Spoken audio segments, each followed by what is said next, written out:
I want to introduce you to one of my favorite historical topics, the Vikings. It's a topic that I've read a lot about. I've got a stack of books to recommend to you, and I'd love to hear your thoughts on any books that I'm missing out on in the comments, or if you've read these and if you like them, your thoughts on them. During this, I'll be shouting out some previous videos where I talked about some of these books, where I go even deeper with the reviews, and even if you're not new to the subject because, like me, you went through a phase due to watching the show Vikings, or maybe did a playthrough of Assassin's Creed Valhalla, or both, hopefully I can bring you some new books you haven't heard of yet, or I can encourage you to read a Viking history book that's been collecting dust on your shelf for years. No shame in that. We are all guilty of it. Before we get into that, I want to thank all of the people that followed me on the Sickos Bindery, which is my premium community where you can get exclusive content. You can also follow for free and get access to public posts and my dynamic bookshelf. Seeing the growth there is amazing for several reasons, but as I noted in my last video, it really helps me push towards one of my big goals of 2025, which is getting my own publishing imprint with Bindery. Now, if I get to that point, I'll start putting some money earned from those subscriptions into a separate fund, which will help fund the publishing of a book once, of course, I pour through the various submitted manuscripts and sign an author and their book. And as part of that process, the subscribers get behind the scenes access to the publishing process with a ton of cool perks that really allow them to feel part of that process. Also, over on the Bindery Sickos, I just started updating the Kist master list of history books for subscribers there. I started with Roman history recommendations. I'll be building that out day by day. Anyway, thank you again. And thank you to everybody that has ordered custom-made bookish products from my wife's Etsy shop. I mean, she put the next batch of Akira and Logan Nine Fingers bookmarks on sale on Sunday, and they sold out immediately. She is a one-woman show and creates beautiful bookmarks and other items, and she takes great pride in it, so it's cool to see her efforts rewarded. That's my Akira bookmark, by the way. I use it for everything. I'm not sure if that's in focus or not, but this thing is awesome. I swear by it. First, for some really basic background, the Vikings were a primarily Scandinavian people who came from Nordic countries like Denmark, Norway, and Sweden. Due to factors at home, they became very interested in raiding, trading, and settling parts of Europe from around the 8th to 11th centuries. These seafaring folk have a reputation for bloodlust, which in some cases is well earned, and I don't want to undersell how terrifying they would have been to, say, a monk at the Lindisfarne Monastery in 793. But looking at the big picture and what we've learned from archaeology and historical sources, they are a very complex peoples.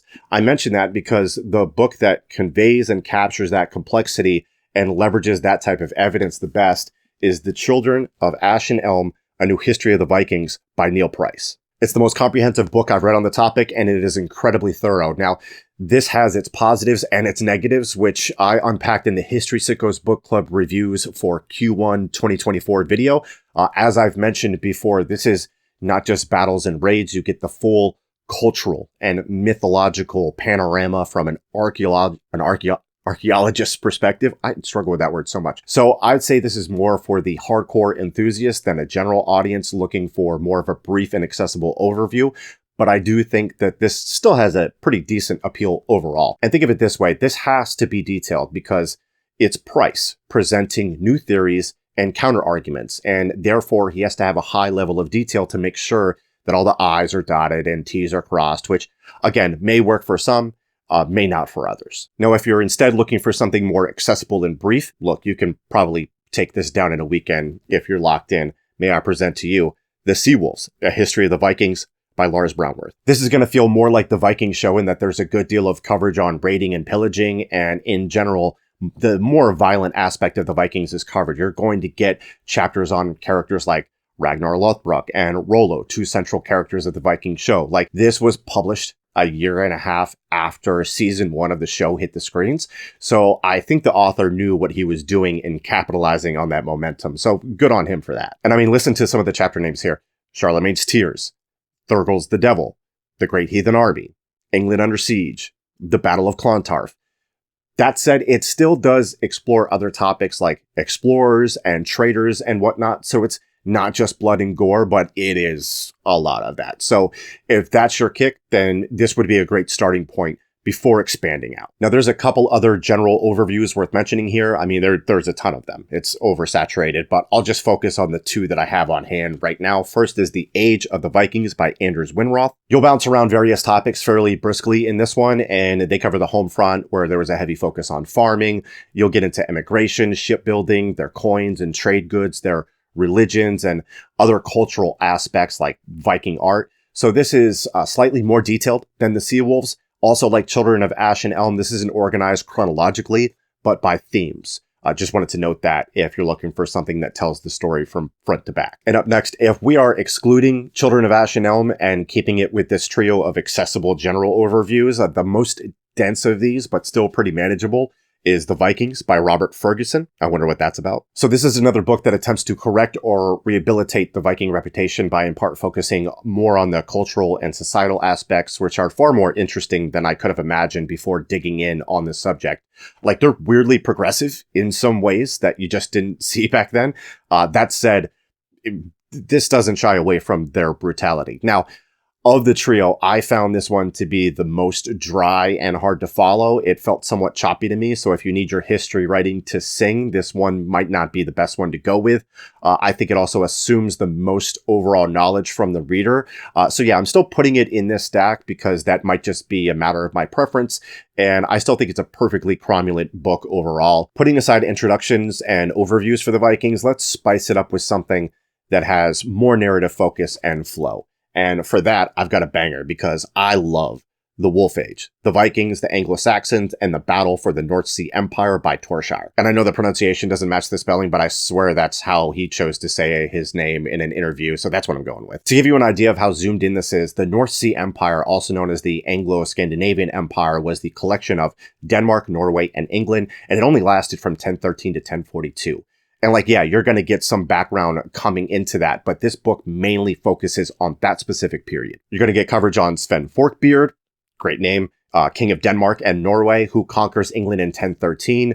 You'll get to know Canute, who further unified the empire and is generally well respected and was actually supported by the Christian church, and other prominent figures like Olaf Haraldsson, and even later figures like Snorri Sturluson, the poet slash historian slash politician, because he had his role to play in passing down and preserving what we know of the Norse sagas, legends, and history.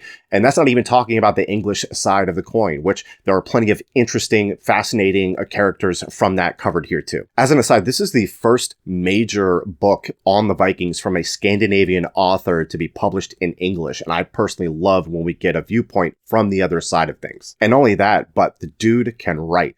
I got along so well with his style. It was like the perfect blend of flair and story and meticulous research. This was a 5-star book for me. Now, I mentioned Snorri and the sagas. Well, some scholars believe that one of them, Eagle's Saga, Eagles, I think that's right, was actually written by Snorri. So let's change it up again. Let's go with something that feels more epic, something that's infused with legend and magic, right? Like, what's the Homeric version of the Vikings? And for that, this collection is what you're looking for, the Sagas of the Icelanders. By the way, I love the look and feel of this book. And I don't always prefer the deckled edges, but when it's something like this, I freaking love them. It's my favorite thing. It's such a cool vibe to read with something like this. Now, this is another book that I've talked about before because this was used as a resource by John Gwynne when he wrote his fantasy series, The Bloodsworn Sagas, which I highly recommend.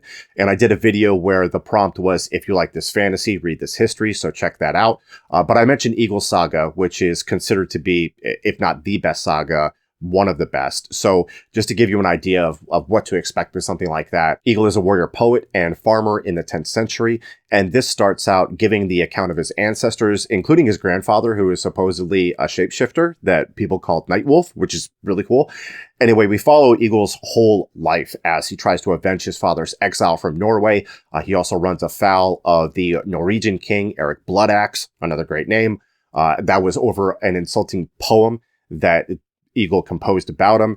And then he also spends time fighting for the English king, Athelstan. And the events and themes in this are just a great window into how the Icelanders wanted to be seen. And no, Icelanders technically aren't Vikings, but most Icelanders are descendants of Vikings. I'm not going to untangle all of that right now, but this collection is so robust and cool. There's over a dozen sagas here, including the Vinland Sagas. So if you're a fan of manga or anime of that show specifically, maybe that's going to push you over the edge to finally read this. But this is a great one to peck away at and have in the collection. And finally, one last bonus recommendation. If you have a child in the house, I'd say maybe in the 10 to 15 range is probably ideal, but you can go on either side of that.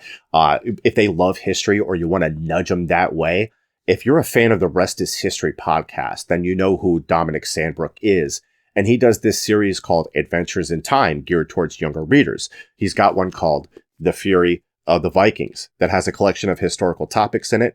And who knows, maybe this sparks something in the youngins. So that is my stack of Viking book recommendations with some general overviews. You've got a narrative style one. You've got a saga. You've got one for younger readers. I hope you enjoyed this. Like I said, if you have more recommendations on Viking books, I would love to hear them, your recommendations. There's so many of them, like I said, to choose from because it's so oversaturated. So I read your comments. I take your recommendations. I would love to know more. And also, I just want to say thank you for hanging out with me for this time. Listen to me ramble about some history books, about a favorite historical topic of mine. And I will catch you on the next one. Appreciate y'all.